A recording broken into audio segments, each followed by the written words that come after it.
Hello, Falcons fans! There's been some exciting news recently, and I'll give you all the details, but first, hit that like button and subscribe to stay informed. Let's get right to it. Landman's absence has been felt since week 1, when he suffered an injury that put him on IR.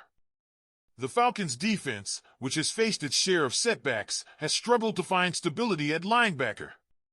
Troy Anderson, another key player, also missed week 5 after what was shaping up to be a standout start to his career. The team had to rely on rookie J.D. Bertrand to fill in the gaps against the Tampa Bay Buccaneers, a tall order for a young player facing a high-powered offense. But now, it looks like the tide is turning for our defense. The Falcons have officially designated Landman for return, meaning he's back in the mix and eligible to practice. He now has 3 weeks to either be activated to the 53-man roster or return to IR for the rest of the season, but let's be real, we know he'll be back on the field making plays in no time. This is big news, Falcons fans, because with the trio of Caden Ellis, Troy Anderson, and Nate Landman, we already had one of the best linebacker groups in the league. Their physicality and presence on the field were essential in stopping the run and applying pressure to opposing offenses.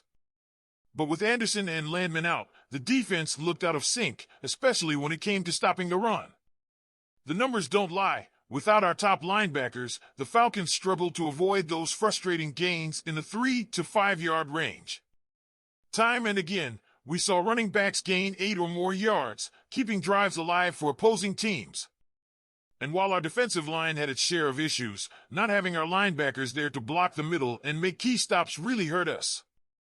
But with Anderson back and Landman right behind him, we could see a drastic change in how this defense operates. Landman's old-school, hard-hitting style is exactly what we need to reestablish dominance against the run. He's not afraid to put his nose in the hole and take the hit, and that's the kind of energy we've been missing. Having these guys back not only strengthens our linebacker room, but it also takes some pressure off the defensive line. If our front seven can start clicking like we know they can, we could see a major turnaround for this Falcons defense in the coming weeks.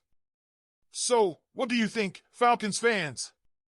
With Landman and Anderson getting healthy, are we about to see a revitalized defense that can help turn the season around? Let us know what you think below. Plus, we have some big news about some key players making serious contract extension requests this season, and these are players who are shaping up to be a critical part of the Falcons' future. Alright, let's start with the first name on our list, Justin Simmons. The Falcons might have the best safety duo in the league with Jesse Bates and Justin Simmons holding down the backfield. Bates is locked in on a solid contract, but Simmons only signed a 1-year deal at the end of free agency last offseason. The reason? The Falcons had just lost rookie DeMarco Hellams for the season and were in need of an experienced playmaker at safety. The impact Simmons has made cannot be overstated. Whether it's shutting down Patrick Mahomes in Week 3 or providing crucial run support, Simmons has been everything the Falcons hoped for and more. His dynamic partnership with Bates has helped cover up some defensive weaknesses, especially as the team has struggled to generate a consistent pass rush. The big question now is whether Atlanta can afford to keep the duo together. Simmons has shown that he deserves to be a top priority this offseason, but with his standout performances, other teams will be looking to lure him away. Now let's talk about Matthew Judon. Why didn't the Falcons lock him up on a long-term deal when they brought him in? That's the big question on everyone's mind. Judon made it clear that he wanted contract security, and while it's possible he chose to bet on himself to cash in later, the Falcons need to do whatever it takes to keep him around. Atlanta's pass rush has been a concern for several seasons, and Judon has been a lone bright spot. Whether it's racking up sacks or pressuring the quarterback, he's been a force to be reckoned with. If the Falcons want to stabilize this defense, Judon needs to be part of their plans moving forward. His presence has allowed the rest of the defense to play with more confidence, knowing that he's capable of taking over games when it matters most. While we're still a long way from the offseason, the Falcons need to start discussions now and show Judon that they appreciate what he brings to this team. And finally, Ray McCloud. It's too early to talk about a contract extension for McCloud, since he's still under contract through next season, but the way he's played makes him a prime candidate for a long-term deal. Kirk Cousins has found a reliable target in the undersized speedster, who has demonstrated excellent route running and a knack for finding weaknesses in zone coverage. McCloud's emergence has forced opposing defenses to stay honest. They can't just focus on Darnell Mooney and Drake London, because McCloud is there to punish them if they do. Having a solid third option at receiver is something the Falcons have been missing for a long time. McLeod has shown he can be that guy, and securing him on a team-friendly veteran deal would be a smart move to ensure Atlanta's offense continues to thrive. As Kirk Cousins ages and the team eventually transitions to Michael Penix Jr., having a reliable receiver like McLeod will make all the difference. So, Falcons fans, what do you think? Who do you think should be the Falcons' top priority in the offseason? Switching gears, the Falcons pulled off another dramatic victory on Thursday night against the Tampa Bay Buccaneers, winning 36-30 in overtime. This win puts them at 3-2 on the season, and if you've been watching closely, you'll notice something special brewing in Atlanta.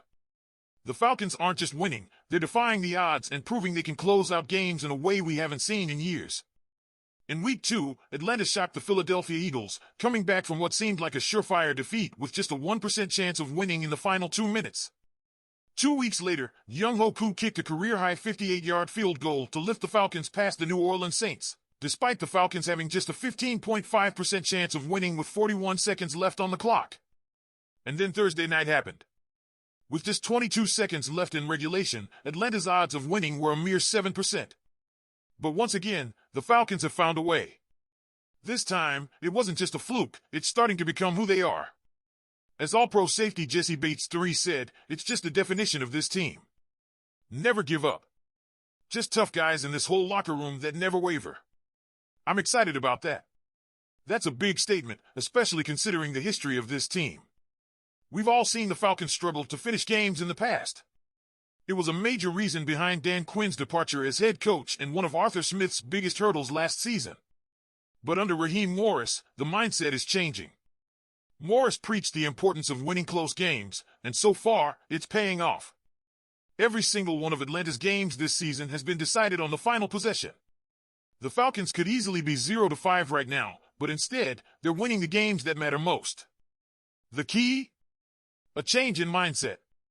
You're not going to win every game by 10 or 14 points, safety Justin Simmons said. It's going to come down to who can execute at the end.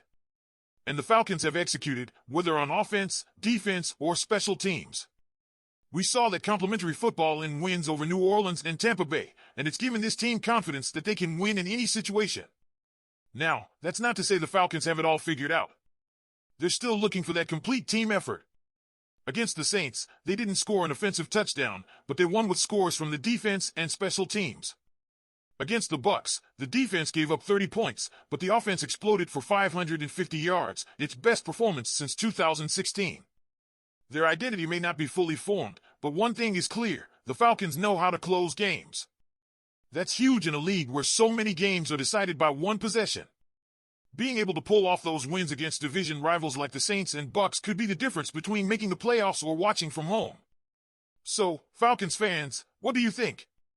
Is this team's identity about winning those close, thrilling games? Or do you want to see them dominate from start to finish? Leave your thoughts in the comments below and let's get the conversation started. Don't forget to like this video and subscribe for more exclusive content. Go Falcons!